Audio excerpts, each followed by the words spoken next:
अम्बाला में टीचर्स हैं सारे। अच्छा, एक शिक्षक समाज के लिए कोई गुरुजी मैसेज? अब इस समय हम सबसे ज्यादा बैठ जाए इस बात में परेशान है कि हमारे जो बच्चे हैं वो गंदी आदतों और व्यसनों के शिकार होते चले जा रहे हैं।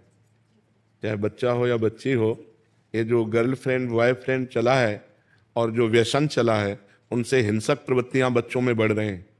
तो हमें लगता है आधुनिक शिक्षा बुद्धि को भ्रष्ट कर रही है या बुद्धि को पवित्र कर रही है। विद्या विनयम ददाति। जब विद्या बढ़ती है तो विनय, सौम्यता, शालीनता, गंभीरता, जितेंद्रियता, ये आचरण पवित्र होते हैं। आज हमारे विद्यालय में आचरणहीनता फैल रही है। अब आप इस विषय को समझ रहे हैं ना। अगर ये आचरणहीनता संभाली जा सके तो हमारी नई पीढ़ी, जो हमारे भारत का भविष्य है, इसे संभाला जा सकता है।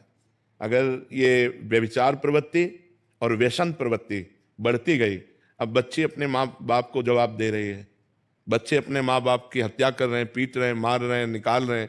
ये क्या विद्या है? आप विचार करो, ये क्या विद्या है? विद्या का मतलब होता है ज्ञान। ज्ञान का मतलब होता है सौम्य, सदाचार, पवित्रता व्यवहार में आ जाए कि भाई ये देखो पढ़ा लिखा आदमी और एक गंवार आदमी।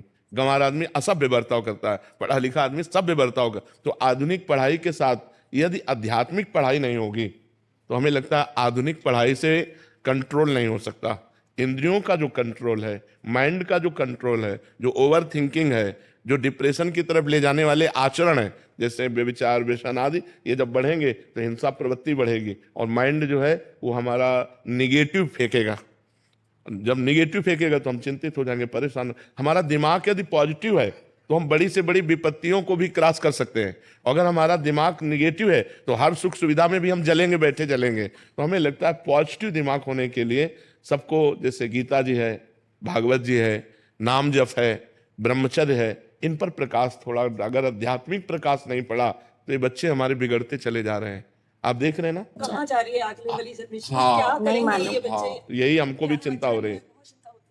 जब हम यहाँ बैठ करके जब प्रश्न करते हैं ना बच्चे, और जब उनकी हालत देखते हैं तो हमें चिंता हो, क्योंकि हम तो संसार में जाते नहीं, लेकिन संसार अपने पास आता है। तो उसकी जब भावनाएं देखते तब लगता है कि अब जो पीढ़ी आ रही है, ये आखिरकार पढ़ लिख कर गृहस्थ बनोगे तो ये क्या पढ़ाई लिखाई है?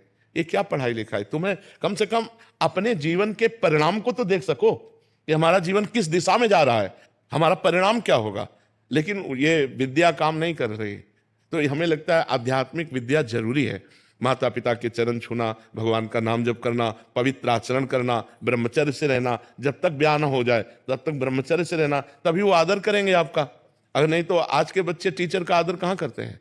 कहाँ आदर करते हैं? जो गुरु के पद पर टीचर विराजमान है, बिना अनुशासन के पढ़ाई पूर्ण कैसे हो सकती है? अनुशासन चाहिए, लेकिन ऐसा अधिकार भी छिनता जा रहा है, इसीलिए उद्दंडता बच्चों में बढ़ती चली जा रही। तो हमारी प्रार्थना जहां तक हो सके, आपकी जहां तक पहुंच है, आप बच्चों को चरित्र पवित्रता पर ध्यान दीजिए। आचरण पवित्र रहे, विचार पवित्र रहे, भोजन पवित्र रहे, तो उनका जीवन उन्नतशील रहेगा।